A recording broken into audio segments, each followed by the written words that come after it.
Terrific. All right, well, hello and welcome to the July Breakout Room. This is our next in a series of conversations with local leaders about local issues that are important to our communities. We'll cover a range of topics, something for everyone. Be sure to subscribe to our channel on Facebook and YouTube for future updates and conversations. And I'm so excited about this month's Breakout Room. We have two of my favorite longtime elected officials, people that have been mentors to me, and people that I'm honored to call my friends. I'm Kevin Wilk, current council member in Walnut Creek, and this is my 6th year on city council, and my current term ends on 2024. My co-host in the Breakout Room is Sabina Zafar. Sabina? Hello, everybody, and welcome to the Breakout Room. Again, I'm as excited as Kevin to welcome both Amy and Gabe to our Breakout Room today. Look forward to some fun conversations. I am councilwoman with the city of San Ramon, serving my 4th year on council. And with that, I will pass the mic to Mayor Gabe Quinto to introduce himself. Thank you, Sabina. Good afternoon, everybody. I'm Gabe Quinto, and I'm mayor of El Cerrito. I am at the second, on my last of my second term here as a city council member for the city of El Cerrito. Terrific. And then we also have Amy Worth, who's former mayor and current Orinda Councilmember. And Amy, would you like to say a few words? Sure. Great. Well, it's such a treat to be here with all of you. And, one of the great things about Contra Costa County is we all work together really closely as local elected officials. We have a unique camaraderie from throughout the county and really work together to solve problems. So I've served on the city council for about 24 years. And before that had a number of years on the Contra Costa Library Commission. So got to know all the communities that way. So it's a pleasure to be here today. Terrific. So there's a lot of challenges. We've come out of COVID, of course, and now that we're emerging from the pandemic, of course, we still do have these waves. Our cities are facing big challenges. So our first question to our guests is, what is the biggest challenge facing your city? So Amy, let's start with you. I think one of the biggest challenges that we're facing our city is the impact that the COVID has had on children and our community. And, at the very beginning, we had to, schools closed and we couldn't have our park and rec programs. And gradually, as the protocols changed, as we were able to pivot, we increased as many programs as we could. But the isolation that children and families have experienced for the last few years really has been a challenge. And we're doing all we can to help build bridges to families. The farmers market on Thursday night, our farmers market on the weekend, our food trucks and concert in the park on Thursday nights. We have a movie night on Friday nights for the kids, those kinds of things.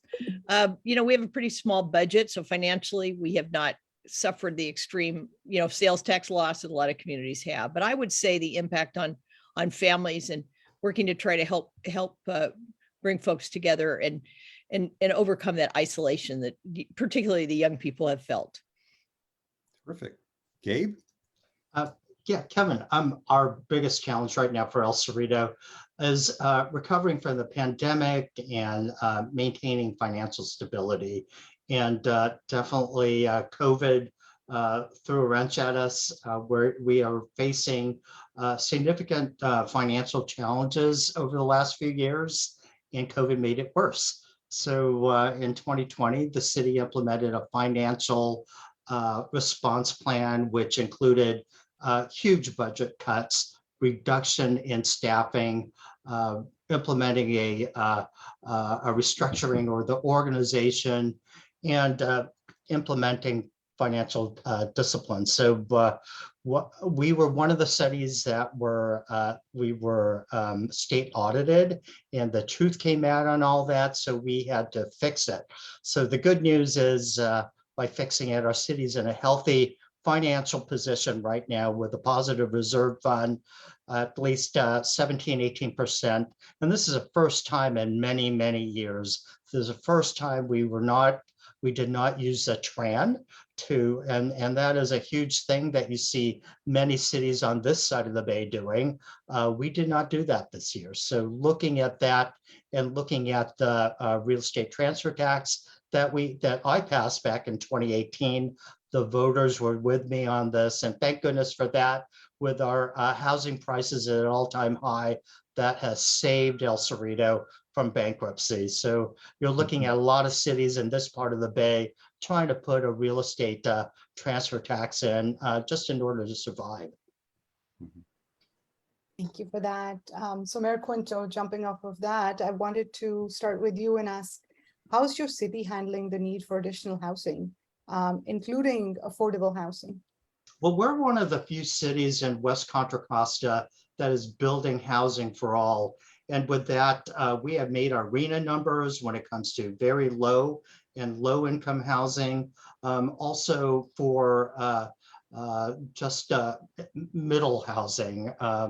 And so looking at that, we need housing for everyone right now. So I'm proud to say that with our transit-oriented development projects at the 2 BART stations, we're planning one, that was my vision in 2015, to add housing at the Plaza BART station, but also to put our 21st century brand new library there. So we're working on it. After this, I'm heading over to the BART station at here in El Cerrito on the south side, and we have an open house there.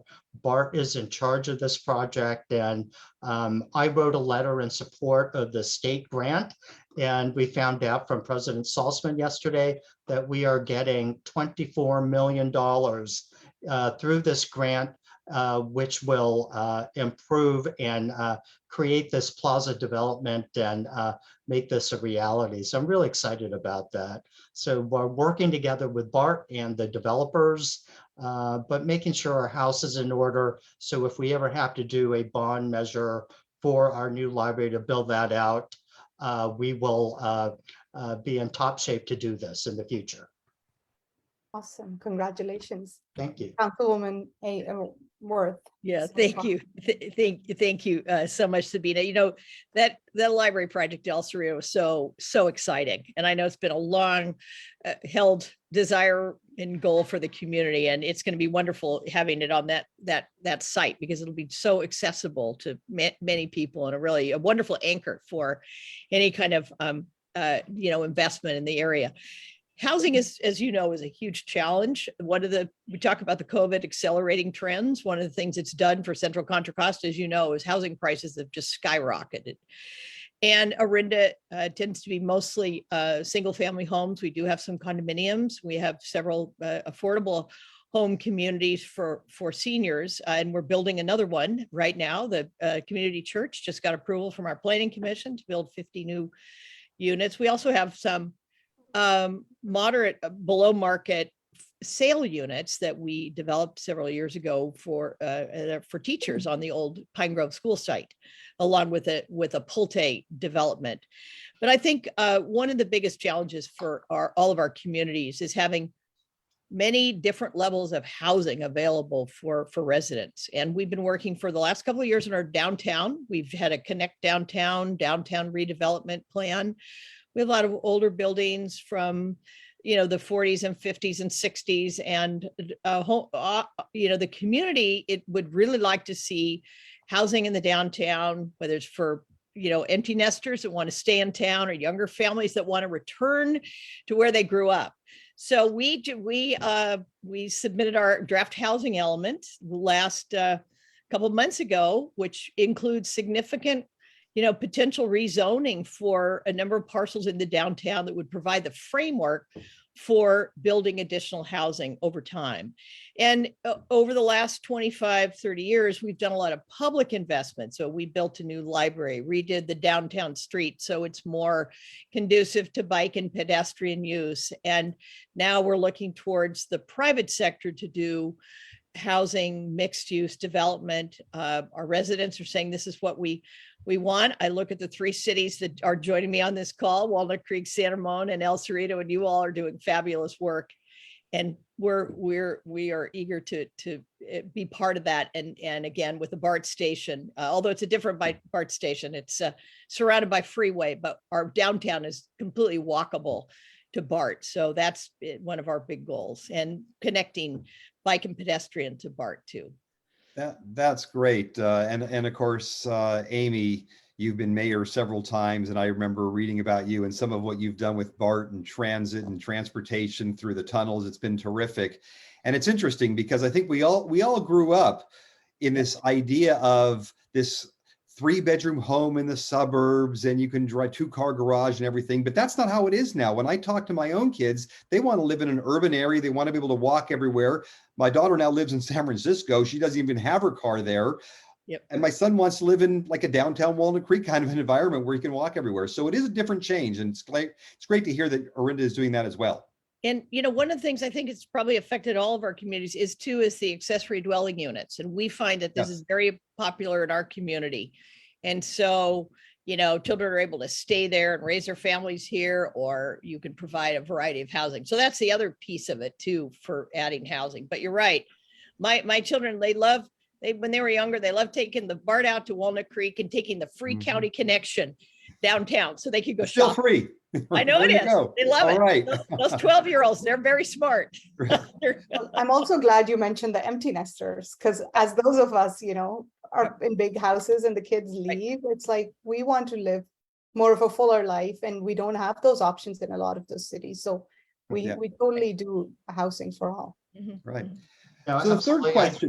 Go ahead. No, Gabe, do you have something you wanted to add? Well, I wanted to say I agree with Amy, and looking at the ADUs here in El Cerrito, we are building a lot of them, and we're beginning to have multi-generational homes again. So I would love to move my mom back to El Cerrito. She downsized and moved to Vallejo in one of those new developments where it's gated. But I know for many, many years, I drove her here to El Cerrito to have her do her shopping here because she's just used to it. So, so looking at what we're doing here countywide in all the cities, the 19 cities, we're doing amazing things. I'm very proud of what the 19 cities are doing in Contra Costa County. That's great. I think as all of us as well. So the third question is, and we'll make this sort of a briefer one because this goes into a little bit what we talked about earlier. But what are some of the changes and assistance that your cities gave businesses to help recover from the COVID economy? For example, Walnut Creek, we did have a grant program. We also really expanded outdoor dining, which is now going to continue on a permanent basis. So what have each of your cities done to help with this, and how do things stand now? And so Mayor Quinto, let's start with you in El Cerrito. Sure. We instituted a commercial eviction moratorium that will continue as long as the city is under a declared local emergency. And El Cerrito currently still is, as well as San Pablo and other cities in West County. We also created a streamlined, no-fee temporary outdoor dining and retail permit.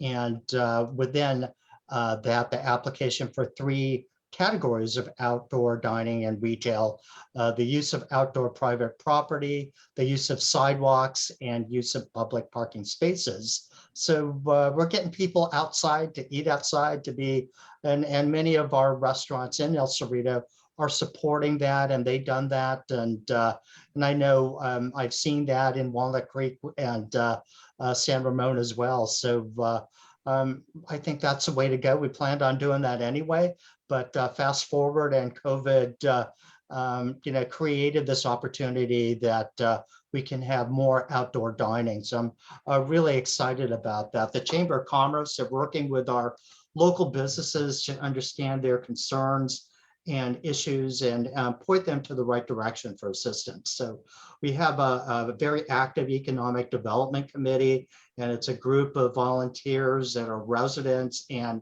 local businesses, and they're helping out with recommendations and feedback and giving that to my city council and city staff to continue to support local businesses. So we have a lot of openings with the Mayfair project opening up right next door to the Del Norte BART station. And the BART board of directors recently had their BART board meeting at the new Del Norte refurbished station. So it was great to see everyone and many folks that work on BART that I haven't seen personally in over 2 years. That's great. Well, again, mother is, or rather, I should say, necessity is the mother of invention, as we've all found out when it comes to outdoor dining. And so, Amy, how are things looking in Orinda, and how have you helped some of the businesses? Yeah, it really is that we, during the beginning of the COVID, we all had to move very quickly. We had to really pivot because the restaurants, Orinda's, much of Orinda's retail, of course, we have some larger stores, a lot smaller shops, and then our restaurants. So the rest, we were, of course, very concerned about the impact it was particularly having on a restaurant. So our planning department immediately, worked very close with all the restaurants. We developed a city database so people could access those restaurants and order takeout. A lot of, it's a small town, so it was easy to do that. People would, and also it's interesting. There was during this last couple of years, a group of students we did a styrofoam ban. And so the wonderful piece of that process was in working with the restaurants, the students, Miramonte High School students, developed an outreach program and helped raise money to support the restaurants as they were making that transition. So there was a lot of visible effort to support. Obviously, we are always supportive of local businesses, but particularly during this time, the restaurants had a really hard time, as did El Cerrito. We also instituted the commercial eviction ban, and consistent with the county. It's interesting. We're one of the few cities in the state that doesn't have a business license fee, so we welcome business anytime. We worked really closely with our Chamber of Commerce to communicate. And I think part of the thing that was important to businesses was the role that the city played in, and continues to do so, in working with Contra Costa County from a public health standpoint, because the county did a fabulous job of informing all the cities and, of course, directly residents. But it was that communication channel that was very helpful, I think, for us to be able to get the information directly from the county and then pass that on to our businesses. So, we find people want to stay local now. That's been the other impact of the COVID. People like to go out to dinner locally, and if they're not in Orinda, we like them to stay in Contra Costa County, which they do. Right. And with gas prices, they are staying more local now too. Kevin. That's right. Exactly. So Amy, let's start on this one with you. Traffic always seems to be top of mind everywhere. We kind of had a bit of a relief during the pandemic from that. But now it's like cars are back on the road. We also have aging populations of seniors that are looking for ways to move around. What are you guys doing, or are there any creative mobility things that you're doing in your city? Well, we're doing a couple of things that are, one, we developed a bike and pedestrian plan that was focused on our schools and BART. So we continued to cobble together funding each year to add to the bike and pedestrian network. Orinda, like many suburban communities, we have one bus line, and we use that to access our, middle school and high school students take it to school. People take it to BART. But when you talk about seniors, for example, which is a big challenge, we instituted a number of years, 25 years ago, a seniors around town program where you have volunteer drivers who drive seniors wherever they need to go. Medical appointments, shopping, whatever. And it's been a wonderful program. It's free to the residents, and it's offered voluntarily by our residents. And one of the things that we did during the COVID was the high school students can't drive people, but they could drive books. So they partnered with our local library, and they would deliver books to the seniors. Congestion is a real problem. So a number of years ago, we started a Orinda school bus program, which is a joint project with the cities and the school districts to provide safe transportation to the schools, and also to reduce congestion, because a lot of the congestion that happens at the same time, school trips and commute trips. And the other thing, from an environmental standpoint, the more kids we can get out of cars onto buses or onto bikes is our goal, is to really make a dent in those vehicle miles traveled. It continues to be a challenge because these kinds of services are limited and costly, especially the transit ones. But we feel that we have an opportunity being near BART, and we're very fortunate, and the County Connection has really focused its resources to try to increase frequency. So access from a commuting standpoint, somebody doesn't need to have a car to get to BART. And looking at that half mile. Now that people are having electric bikes, I think that's going to be a game changer for our communities. They have an e-bike and the hills just vanish. It's amazing what a difference it makes. So it's an ongoing challenge, I think, to take these, the suburban communities and provide more opportunity for really significant bike and pedestrian type of opportunities.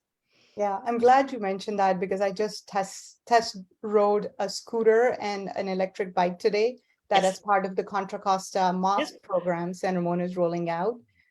So that'll be fun, exciting thing. It's great. happening I there. love those bird scooters because you Yep. feel really safe, don't you? They're Oh, very yeah. stable. So, and my feeling is if a grandmother can ride it, if I can ride it, then they're great. Yeah. And you've got a wonderful connection to San Ramon where you can go from office to, they say, retail and shopping, around and home. Yeah. So I'm Yes. super passionate about that. And, I've been demoing to our city manager every time we go out to Long Beach for the league conference or something. And so Right. excited that we're getting it in San Ramon. It's great. It's a great project. Yeah. Gabe, what about El Cerrito? What are you guys doing there for Oh, traffic and Thank you. mobility? El Cerrito is a transit first city, and we're a small city of 26,000 now, according to the latest census. So looking at that and knowing that we take BART in a huge way. We have 2 BART stations for a small city. So looking at that and looking at the Del Norte station, which is a major transit hub for West Contra Costa.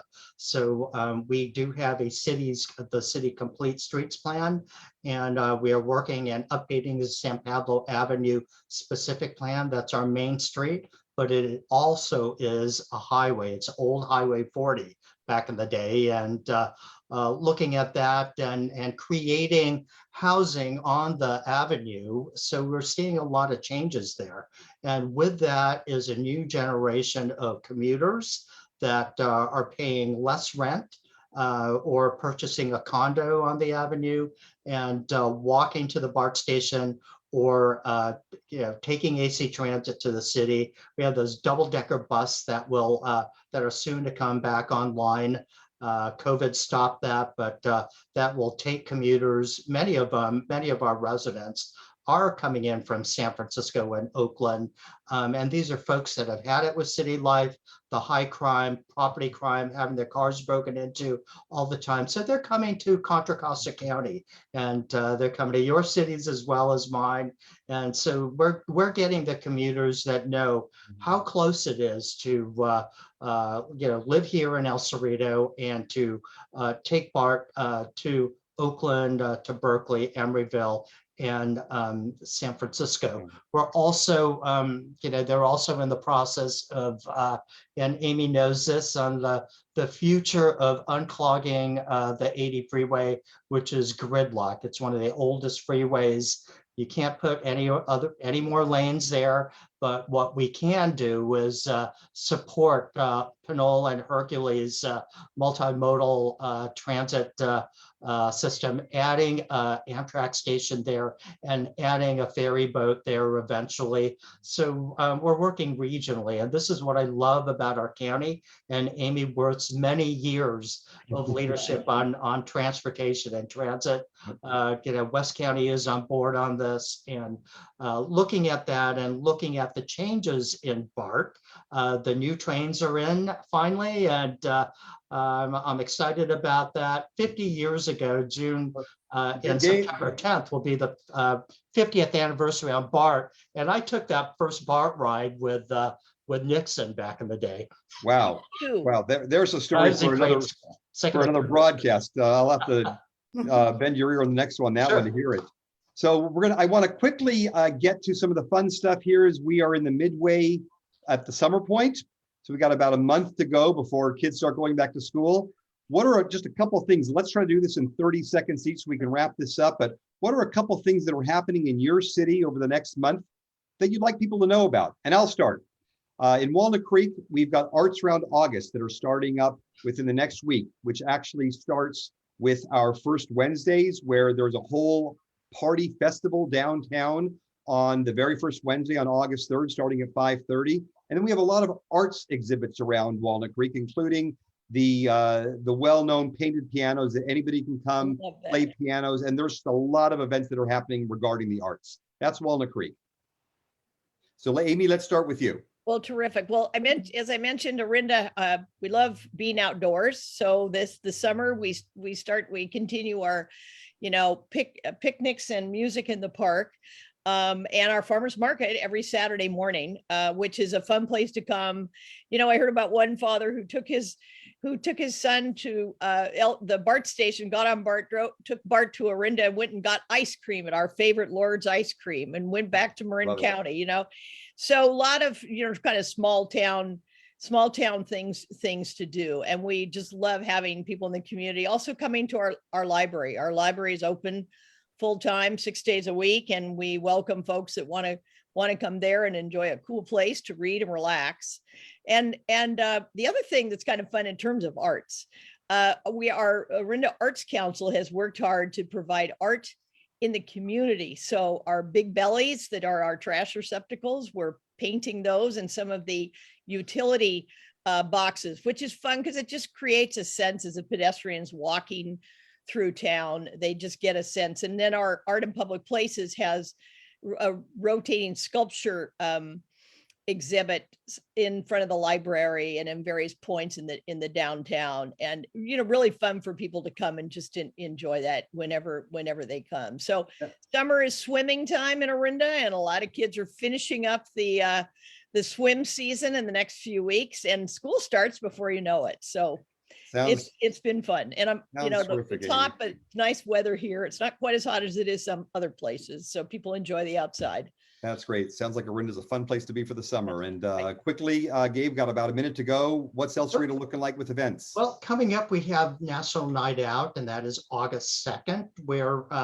residents go all out, and we get a lot of our neighborhoods participating, and I'm looking forward to that. And this is a chance to meet all the residents in their respective neighborhoods, and everyone participates in that. We have barbecues, wine parties, and white tablecloths, and so people go all out here in El Cerrito. I'm excited about that.